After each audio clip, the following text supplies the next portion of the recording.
ऐसा करने से पहले तुम्हें इसके परिणाम को सोच लेना चाहिए था।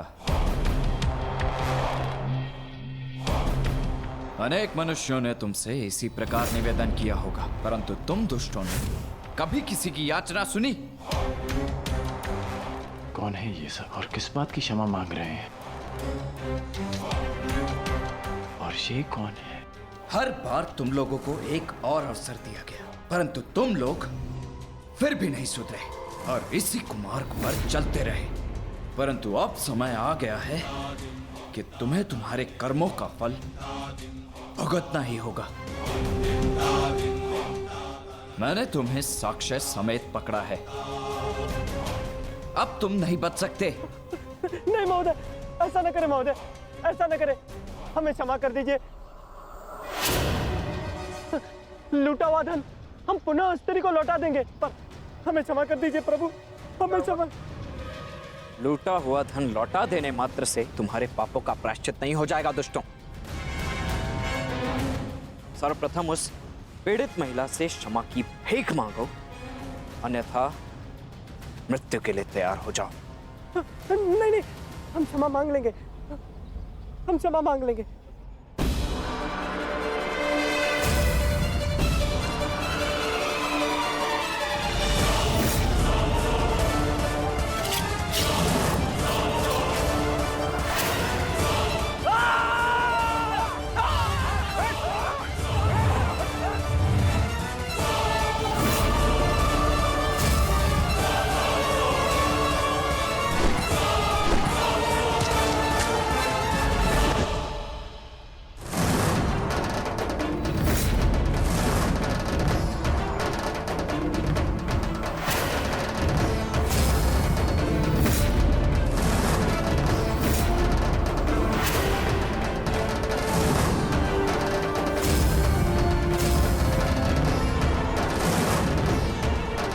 रुसिल,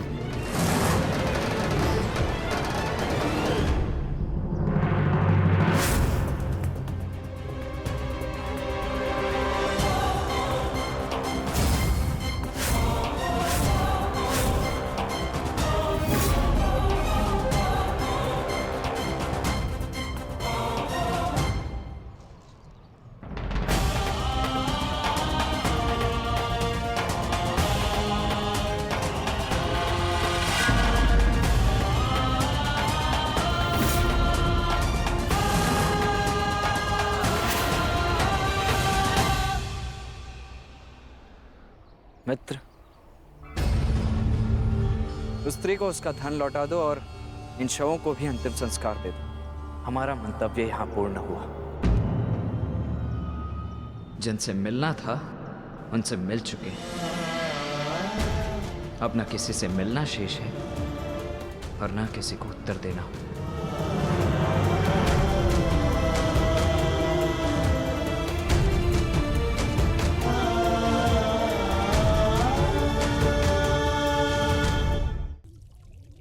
कब से चल रहा है ये प्रकरण और कब से अपने परिवार के साथ विश्वासघात कर रही हो तुम? अब इस बात से मुझे दुर्योधन को अवगत कराना पड़ेगा। अब वो ही तुम्हारे इस दुस्साहस का निर्णय लेगा। रो लो तुम। नहीं मामा श्री, रुक जाइए। रो लो तुम, रो लो। ऐसा ना करिए मामा श्री, कृपया करके पिताश्री को कुछ ना बताइए, हम आपसे विनती करते हैं।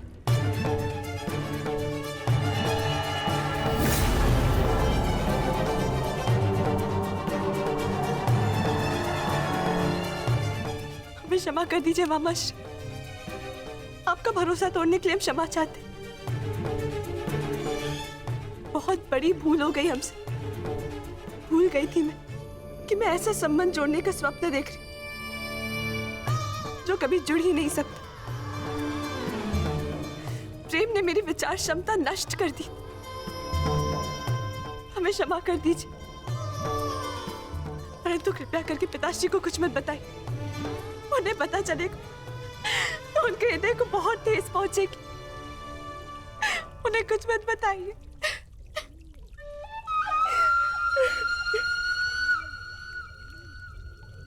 ए,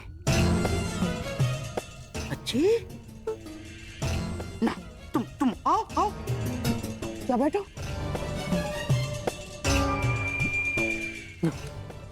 रोना लक्ष्मणा, देखो मुझे क्रोध तो आया था मुझे क्रोध, परंतु तुम्हारे अश्रुओं ने मुझसे कह दिया कि तुम सांब से अत्याधिक प्रेम करती हो। हाँ ठीक है, अब मुझे ही कोई मार्ग ढूंढना पड़ेगा इससे बाहर निकलने का।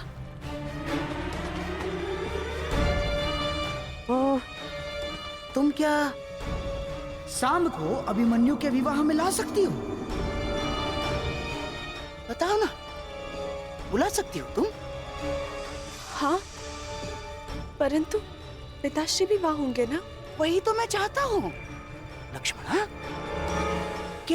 केवल तुम्हारे पिताश्री नहीं, अपितु तुम्हारे पिताश्री दुर्योधन के साथ साथ सांब के पिताश्री कृष्ण भी वहां उपस्थित होंगे।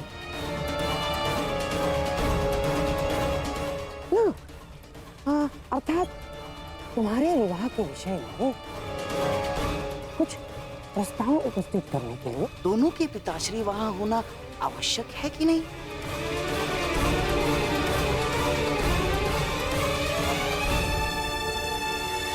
परंतु पिताश्री कभी नहीं मानेंगे। ना ना ना, तुम दुर्योधन की चिंता बिल्कुल मत करना, मैं उसे समझा दूंगा। सच? हाँ, अरे मैं अपनी लक्ष्मणा के लिए इतना भी नहीं कर सकता। तुम बस किसी भी परिस्थिति में सांब को वहां उस विवाह में ले आना, शेष सब मैं संभाल लूंगा। हाँ? धन्यवाद मामाश्री। सांब अवश्य आएंगे, हम अभी से संदेश भेजते। हाँ।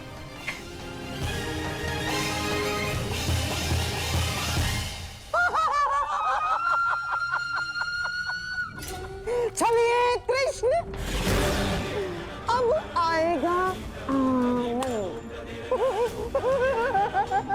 मेरी अगली चाल के लिए तैयार रहना। तो इस बार तुम्हारी पराजय निश्चित निश्चित। पुत्र मैं हूँ, मैं तुम्हारा पिता। तुमने मुझे पहचाना नहीं, परंतु मैंने तुम्हें देखते ही पहचान लिया। तुम्हें मालूम, बचपन में मैं बिल्कुल तुम्हारे जैसा दिखता था। हाँ,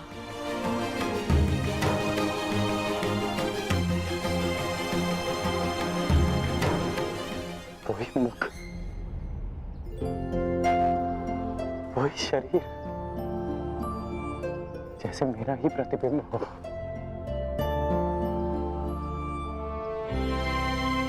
तुम बिल्कुल मुझ पर गए हो पुत्र। मुझे ज्ञात है कि आप मेरे पिता हैं, परंतु इस पिता और पुत्र के संबंध का आपके लिए महत्व ही क्या है? मेरी बात सुनो पुत्र, इस बात का क्या तात्पर्य है पुत्र? यही कि सदा आपने अपने परिवार से अधिक महत्व अपने लक्ष्यों को दिया। आपके लिए वो महत्व नहीं रखते थे जिन्होंने आपसे प्रेम किया, आपके लिए वो महत्व रखते रहे जिन्होंने आप पर उपकार किया या जिन्हें आपने वचन दिया। परंतु मेरे लिए सबसे अधिक महत्वपूर्ण मेरा परिवार है, सबसे अधिक महत्व मेरे अपनों का है। मेरी बात सुनो पुत्र, मेरी बात सुनो। इतना रुष्ट हो अपने पिता से। जब मेरी आयु में पहुंचोगे तब जानोगे कि मनुष्य के लिए उसका कर्तव्य कितना महत्वपूर्ण होता है। मैं यहाँ केवल तुमसे मिलने आया हूं, अपना मुख मत फेरो मुझसे।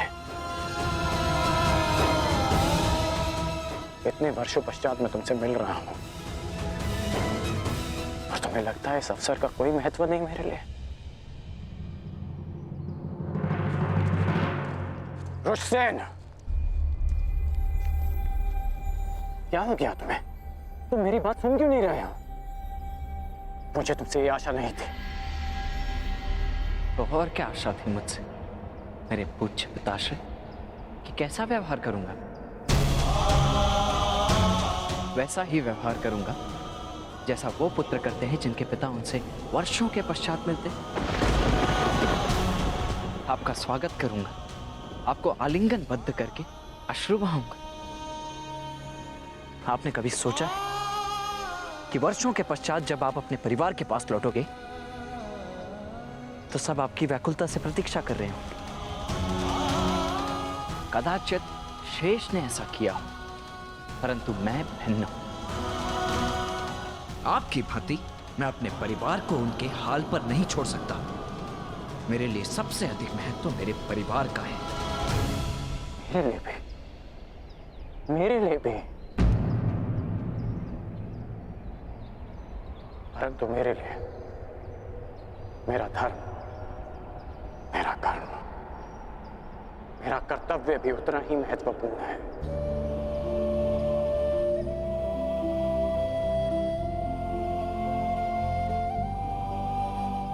मैं आया था पुत्र, परंतु मैं तुमसे मिल नहीं पाया। वो हस्तिनापुर की ओर से दिग्विजय के लिए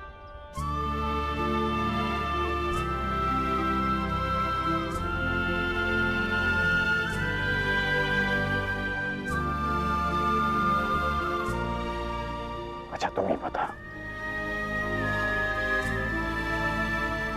यदि मनुष्य केवल अपने लिए जिएगा, अपने ही सुख के बारे में सोचेगा, तो क्या हमारी आने वाली पीढ़ी का धर्म से विश्वास नहीं उठ जाएगा?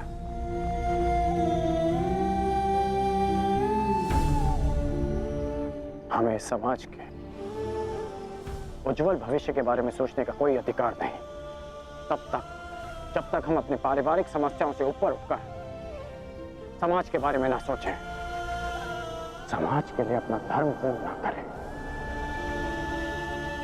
पुत्र, जीवन स्वार्थ नहीं, परमार्थ है।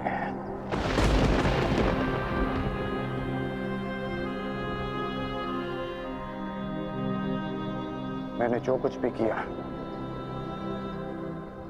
उसका मुझे कोई पश्चाताप नहीं, कोई ग्लानि नहीं, क्योंकि मैं स्वयं के लिए नहीं समाज के लिए जिया हूं, लोगों के हित के लिए लड़ा हूं। मैंने जीवन भर परिवर्तन के लिए संघर्ष किया। जानते हो क्यों? क्योंकि जब भी मैंने ऐसा किया तो मैंने लोगों की आंखों में आशा की किरण देखी। संसार में परिवर्तन लाने से पूर्व हमें स्वयं में परिवर्तन लाना चाहिए। इसलिए मैंने ये सब किया पुत्र। और यदि मैं ऐसा नहीं करता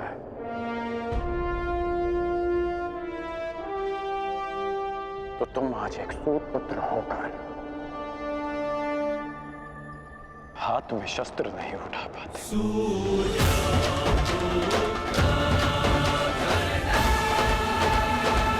करते तो एक पति धर्म भी होता है, एक पुत्र धर्म भी होता है।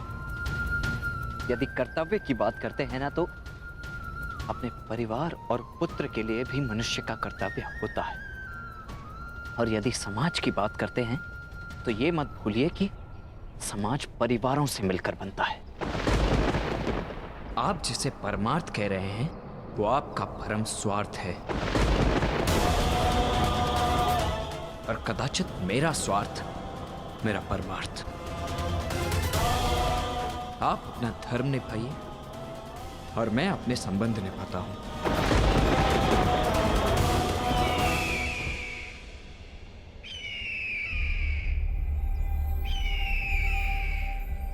अब मैं चलता हूं, मुझे शीघ्र ही कहीं पहुंचना है अपने संबंध निभाने के लिए।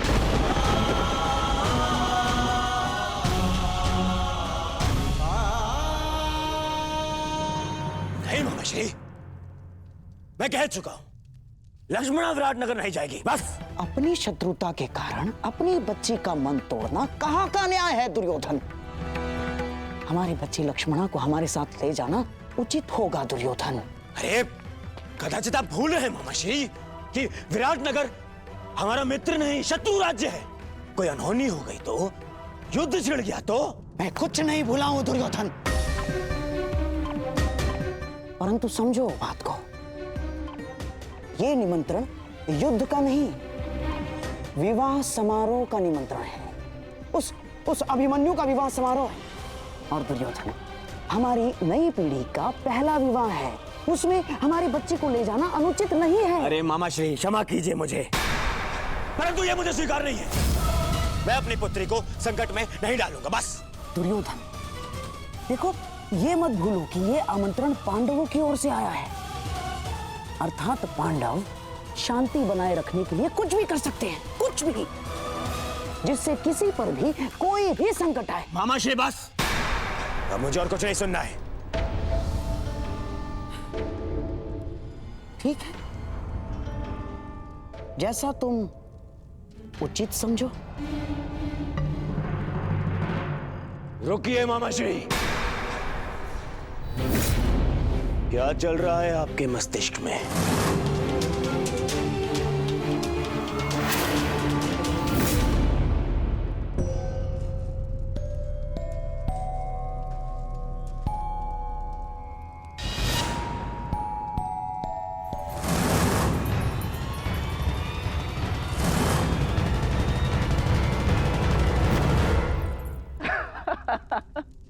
वृषसेन, क्षमा चाहता हूँ।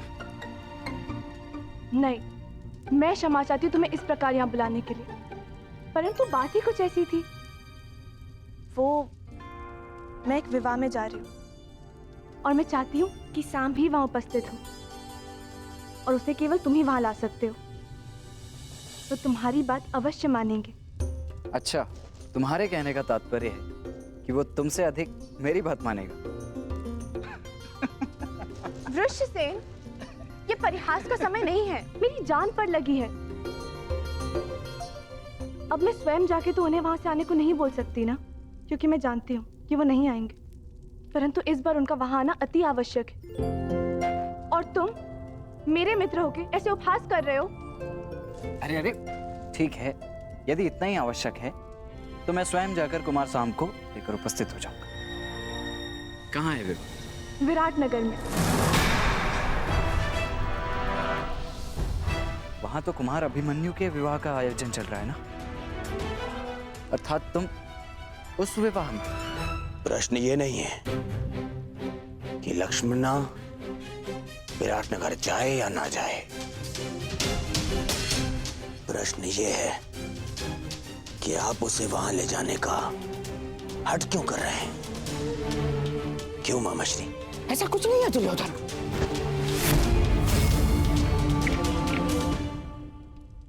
जितना मैं आपको जानता हूं मामाश्री, आप अकारण मेरा मन बदलने के लिए मुझे बाध्य नहीं करते हैं। कुछ तो योजना आपके अंतर मन में है मामाश्री। अब भला मेरे मन में क्या योजना हो सकती है? मैं ये जो कुछ भी कर रहा हूँ अपनी बच्ची लक्ष्मणा की प्रसन्नता के लिए कर रहा हूँ, और कोई योजना नहीं है इसमें। बेहतर होगा कि ना हो मामाश्री, क्योंकि यदि ये कोई आपकी योजना है जिसमें आपने मेरी पुत्री का उपयोग करना चाहा, तो मैं आपको क्षमा नहीं करूंगा मामाश्री। ये क्या कह रहे हो दुर्योधन? मैं अपनी बच्ची लक्ष्मणा को लेकर छल करूंगा? आपके लिए कुछ भी असंभव नहीं है मामाश्री, परंतु सावधान करता हूँ, क्योंकि यदि मेरी पुत्री पर जरा सी भी आँच आई तो आप मेरी प्रतिक्रिया सहन नहीं कर पाएंगे, समझे? दुर्योधन, ये क्या हो गया है तुम्हें? तो बताइए, आप लक्ष्मणा को विराटनगर ले जाने में दबाव क्यों बना रहे? मामाश्री, आपका यह मौन मेरे मन के संदेह की अग्नि को और भड़का रहा है।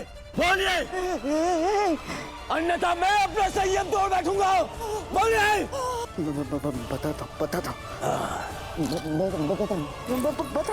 बताता हूँ। भूल जाओ लक्ष्मणा, ये संभव नहीं। तुम अपना ये संदेश किसी और के हाथों पहुंचा दो, मैं ये नहीं कर सकता। परंतु क्यों?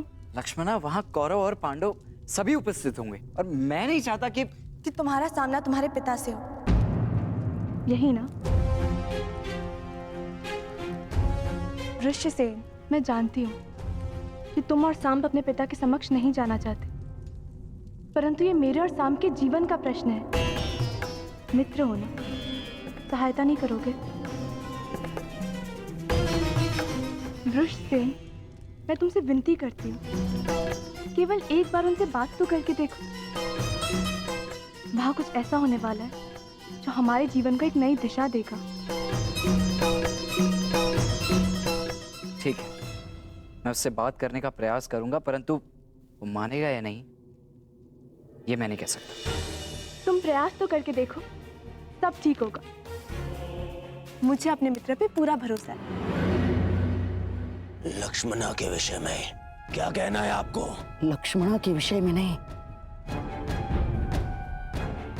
लक्ष्मणा के विवाह के विषय में।